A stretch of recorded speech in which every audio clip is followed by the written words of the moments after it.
a perfect third-party opportunity in this congested rotation. Lobby now looking in to see if they could take away right now. And Joe's going to have plenty of strength, but my concern here that's sitting next door to him. Yeah, he was kind of gifted by Kaiser. Came in the shape of a double-edged sword. Basically, did so much damage to him. He survives with like just one. Rides out, all his utilities gone. Meanwhile, as these guys are struggling to get morsels of damage and elims, fsnc is really picking elims right there. If you get those watched back as well, that'd be crazy. The Siptos, Hadi, and Anas, they'll move out in very, very separate lanes. These guys aren't even on the same pathway right now, the way they're moving into the zone. Hadi actually staying back a little bit, and Flick actually takes to the skies. Taken to the skies, but an update for y'all. Shizo, the Game 1 winner, is out, and the current leader gone. So that is what's happening right now. The people are now waking up. You're seeing the skill kind of show. And Seahorse takes out Mr. Savage.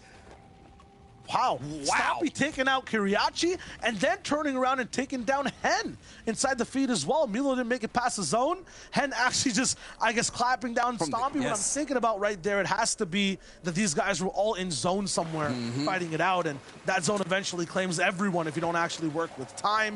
We went from 90 players just moments ago down to 68 after that rotation and surge. These guys were truly put through this huge filter and did not sift out. I can't even believe, like, look at the kind of loadout that Flick is working with here. Just down to 38 bullets, 8 shells in the shotgun here. You know he's going to be looking for a refresher. You know he's going to try to get the zone and catch somebody. He's going to need a body right now because this is not going to last for in-game. There it is. He caught somebody. He got him. Ask and you shall receive, Sancho. Thank you for blessing Flick. That might have been the freest elim I've ever seen, in the most random in my entire life, but okay, whatever, man. Going down to Anas, unfortunate. Flecking from the backside as well.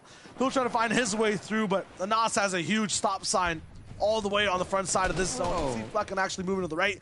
Very good adjustment there, but we might get lobby focus in just a sec. Good 4x4 or 2x2 box there to make sure he has a lot of room to move, and now Anas has to be quiet, but man, Flick, that's just tragic. Yeah, at the same time at the hands of your old teammate, right? From the trios days. Oh, come on, man. Why do you have to take me out? And Nas and Queasy are tied for the most total solo final VRs with 2 apiece. So now we're going to see if Nas can add to that stat. As he's moving on through, you see Noah Riley, I believe, still in the feed, still cooking, still working. Indretta still alive. Hi, Chris. Thomas HT and Indretta, who've known to cross a lot of paths in their FNCS days, considering that they almost come from the same side of the map. Dirty Docs going against Steamy Stacks here. And Jetta armed with the chug cannon. Feeling good. I would feel good right now. I got a chug cannon. I got a launch pad. I got mats for days. And I like what this new kind of technique, this meta is, of people building out of woods early on their rotations or protection. I know this is not an in-game yet, but looking forward, you're expecting a lot of our players go through star tarps with wood builds. And O'Reilly has to be careful. It's Peach from the play-in, sending in beams on your backside. It seems like all these newer contenders just rolling around in the weirdest spots, finding crazy angles on top players. Maybe that's why they're getting tripped up. And Dreda, though, definitely a player to keep your eye on. Peach, bye-bye. What was that? Was that a shotgun or a sniper? I don't know. It hit as hard as either from max or close range. I guess he's gone, and now Heighten is open to whoever. Okay. Okay. Mr. J, the third place player going down in the feed, so first and third are gone. fsnc, I believe, is no, he's gone as well. So our top 3 is gone. That's how quick it can happen, folks. Now we fan favorites. Benji Fishy rocking the Lachlan outfit here, looking really good. Went down super early in match 1. Sancho, I'm running out of pages on the script here, right? Like, I got the fill in the blank. I'm like, let me write SETI up. Like, I got some 6 stories for fsnc. Okay, he's gone. Noah Riley, still alive. Deal. And gone. Oh, actually takes him out. No way. SETI's here, though, and Dreda actually picking apart Deceptos, so lots of things happening on the edge side, somewhere towards the middle of zone. We saw Dreda with that quick, fast first rotation. And us, though, you're talking about VRs, Sancho. He has another max zone to conquer. Has to use at least one of these launch pads here, but this man cannot catch a break. This is where you see the real test of skill when it comes to rotation as a solo. Yes, you could use a launch pad, but you could use a community pad, is what the people in the Fortnite world like to call it. You could recycle a pad. I drop it because some people like to bait a community pad and wait and just pop out of a cone and eliminate you while you're invulnerable in a glider state here. As well, gliding through the air, and it's not as free anymore. A lot of our Fortnite pros have the beams to send you out of the competition, and Shaco's takes out the deal in match 2. So yeah, man, you know, when they came to us and like, hey, Shai, you got any predictions? And we're like, yeah, we got predictions, but I mean, come on, it's solos, it's chaotic, it's madness. No one can predict this. A majority of the lobby has to move through. You can see the speed of the arrows on the map. You can actually see it from this perspective. Everyone's found launch pads to come through. Everyone had a good position now. You're looking at Benji, Snap, Slender. Look at people landing on top of them, actually extending high all the bases that they have so far. These one-by-one condominiums, the bungalows turn into high-rise apartments fast. Thomas HD finds a spot above 2 other people and becomes the landlord here. 155 metal, though. I mean, he has struggled to get to this spot. He's used everything now, and he's gonna have to force himself into a box once again, risk his life to see this endgame. Vino picks up Chapix in the feed, and we've seen Thomas AD be in this position before where he just clutches, and now he's going to be out for the hunt to find someone going his way. If it is an edit down below or a cone, that is what's going to take for him to survive. And Dreda has used the bush strat. He's chilling in a bush, vibing out. And Don, Reese's favorite right now, looking solid with the chug cannon and the peppers and some launch pads. I'm just concerned for the grape tack. It's just not going to be enough in those 50-50s. I'm seeing Benji fishing inside an end game, though, and I'm seeing a few mountains on the left and right. Some woods as well coming up soon. This is where this man ends up popping off so hard. So we'll see exactly how he can roll in. One of the best loadouts we're looking at as well. He's got the launches, and he's ready to go. Benji coming into this match, 94th place with 0 points. So you're seeing that he was able to get his first community pad. This is huge for him to use. And wow, everyone takes to the sky. Ardent, Janice, Irazumi, Benji. Is going to be his box. Good for him so far, but he's turning on the gas, going in for the big shot on the right side. On the top right of your screen, you can see Benji's POV as how he moves. Thomas HD is desperate, though, and finds another Elim right below him. That's huge. Doesn't get the mats, though. He has 2 left, and he's facing a ton of bullets. Gets focused out on the front side, though. Teak, Benji, lots of people looking for position and just waiting to take control of this game. The Frenchman Nate takes out Thomas HD. Now we're on to the English Lord here of Benji with 1 elimination here. 7 points. He has height. Yes, and he has peppers here. He's going to have to get a refresh here because he's not going to be able to hold height for so long. And a Nos is right underneath. And this is where it's going to get dangerous for Benji. And here it is. All eyes on Benji. And a power position to close out. Floki down below. Looking with the green tack. Hunting for an elimination with no build, Shio. This is where it gets treacherous. This is where you need to be able to clutch. Hits the short pad for a moment. And right now, Floki, he's homeless and hungry. No mats right now, but he's still trying to eat. Boom, boom, 3's not going to be there. Bubak takes him out. Benji, though, he has every single angle possible right now from top down. Done at least 100,000 damage from up here, but no, he gets taken out. He was shot on the Bubak, though, to keep it all the way in. Gets a few mats to stay alive and stay in. It's Tayson who steals this position. If anyone could clutch from this position, it is Benji Fishy. We've seen it in many times in different stages, but never have we seen it in a set lobby in the finals. And he's going for another one. Can Benji on the bottom right of your screen get this elimination? He's chasing. He takes up all damage. That's how much he wants it. Tayson picks up Miro in the feed. Stormy takes up Slender. Vino picks up another elimination. What a game from Vino. And Knifer takes out Benji. We run into a river, but this is no picnic. Stormy right, all the way down below is about to get shot out. Tayson is looking at such a strong position. Teak lost in the storm.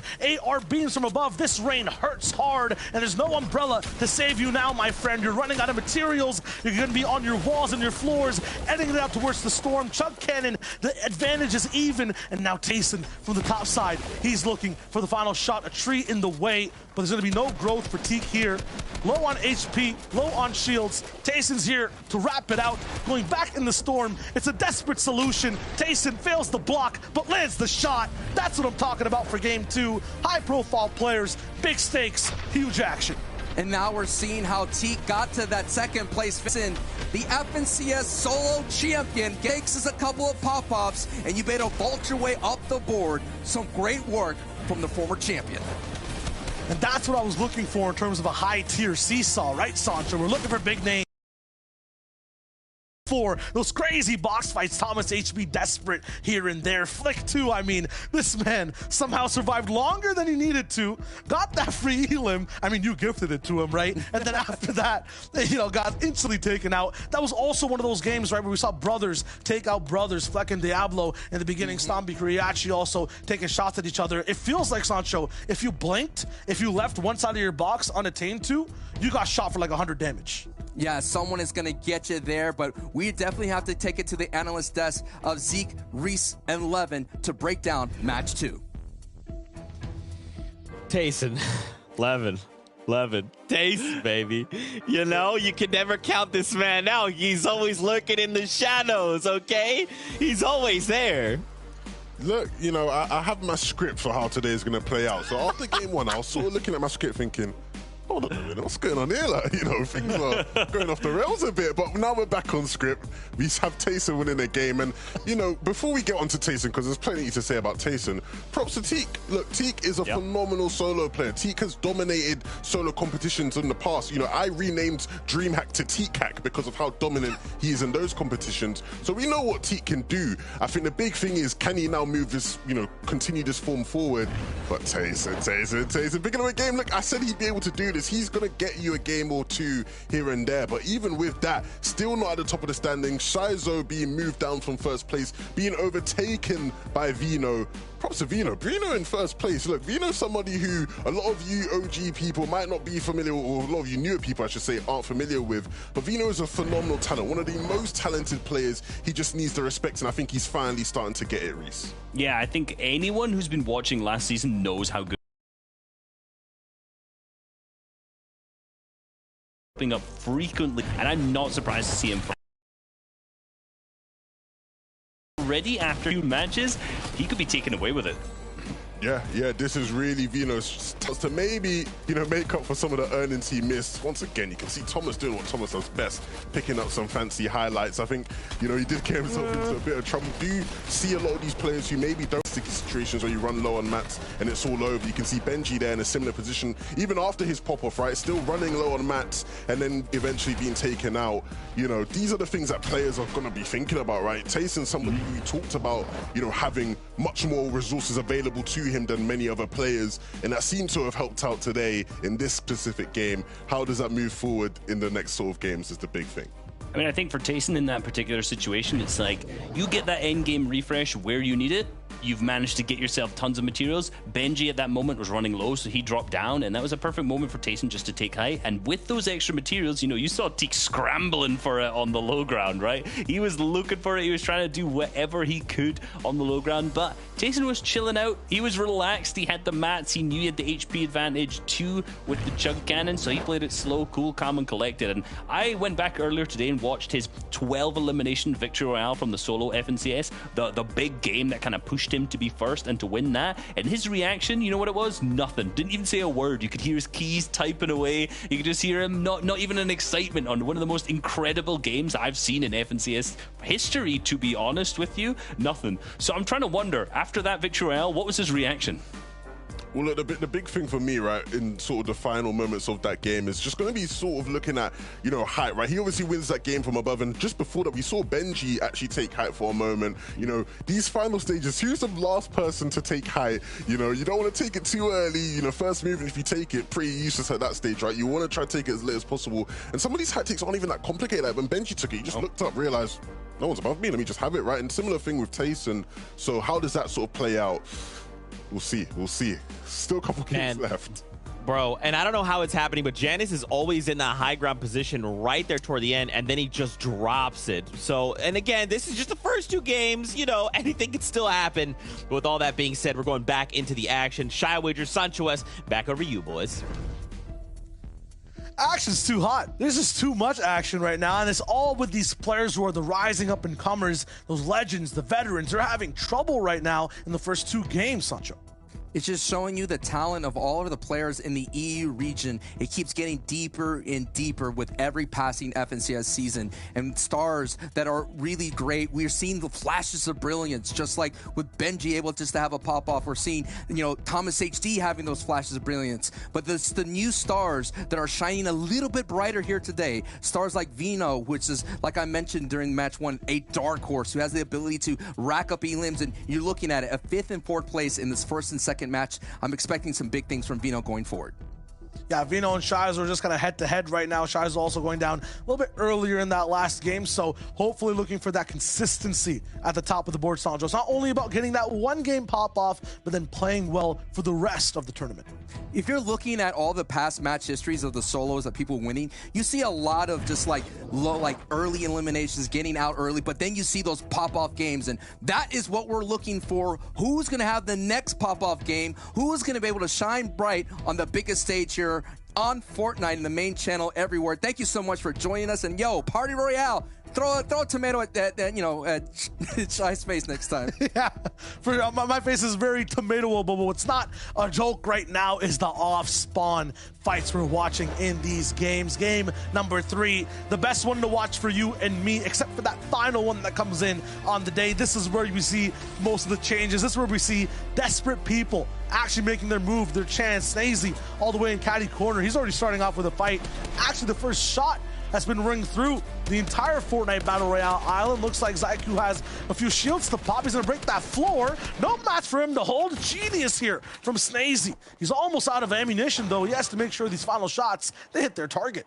He has to close this out quickly because who knows what Zako has in his inventory. He's going to go on in. Ooh, that's not a sound you want to hear if you're Snazy. That is the sound of an SMG, and that's going to send him packing and out of this engagement here.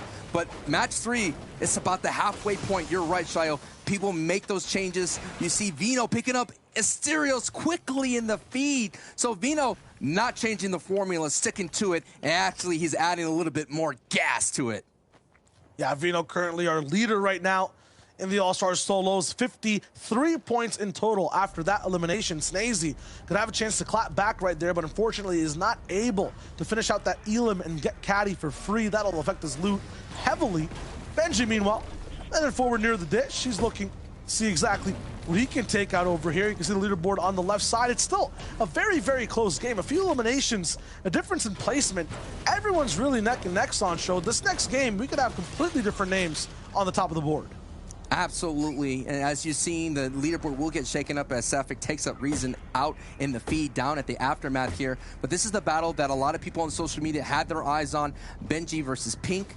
Can Benji Fishy able to take out Pink, and Pink using the fish sticks? A little bit of mind games that's happening between the two. So far, Benji, I think it's 1-1 because last time Benji went down early here. And what we see, if Benji could survive in the end game, he has the potential to take it all.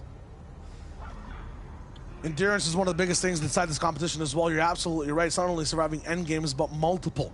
A lot of these youngins, they come in and they win the first few games. They kind of teeter off because that pressure, the sweat, it builds up over and over. Benji, he's used to the long form games. He's used to these drawn out 12-game tournaments, but this is just a 6er for now. Just 6 matches we're watching on the day.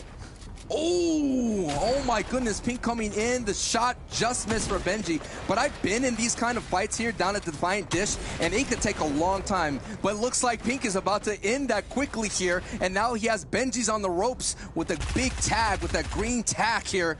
And now Benji's trying to find humility. There's just so many ways you could kind of crouch and walk away, and the fight gets drawn out. Rick Sanchez enjoying the engagement here, helping out Pink. We got an action. It's Rick Sanchez there. We're helping him out, dropping those bandies right there as Mappy picks up Janice. Wow, Mappy has had 2 games where he's taken out big names in this All-Star Showdown solo. I don't know what Mappy's doing, but we gotta watch some perspective of that as to how that fight's breaking down. It might be because he has insane loadouts and a powerful type of difference in the weapons he has in his inventory, because right now you can see it with Pink versus Benji. This tack, when you have it early, you can commit to fights with just 1 item completely and look so good. For Benji, this great pump, he's gonna have to hit an even more than perfect shot, and it's still not gonna do a lot of damage. And then follow up with an AR, I mean, that is not the ideal situation.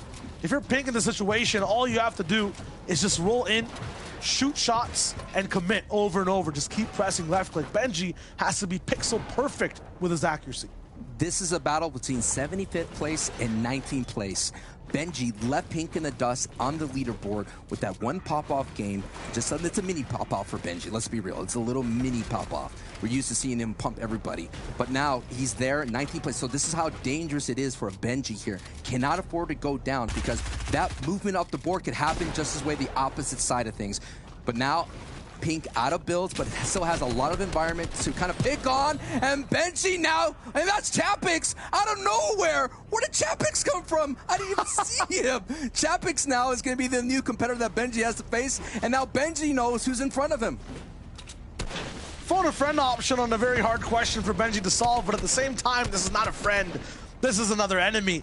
He not only saw that, this fight was kind of drawing out so long, but there was so many mats used, people farming over and over again. He's looking to hunt down both these players. Benji coming from that bridge south of Boney Burbs, a little bit near the aftermath, understanding that that's part of his rotational plan to get the third party in, and he picks it perfectly as Siberia J goes from the chop, and Peach just hits that launch pad to get away, but he may fall into the embrace of Kenzel, which this is Kenzel's backyard in Coral Castle.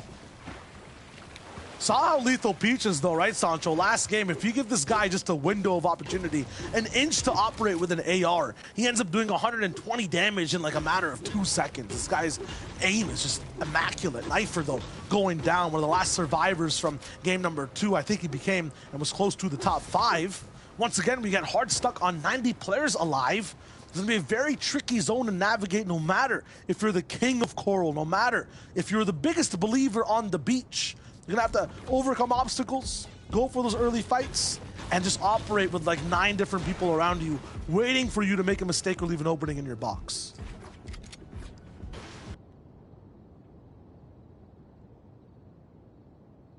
Has hit this big stop sign. You know what that stop sign is called? It's Noah Riley, all right?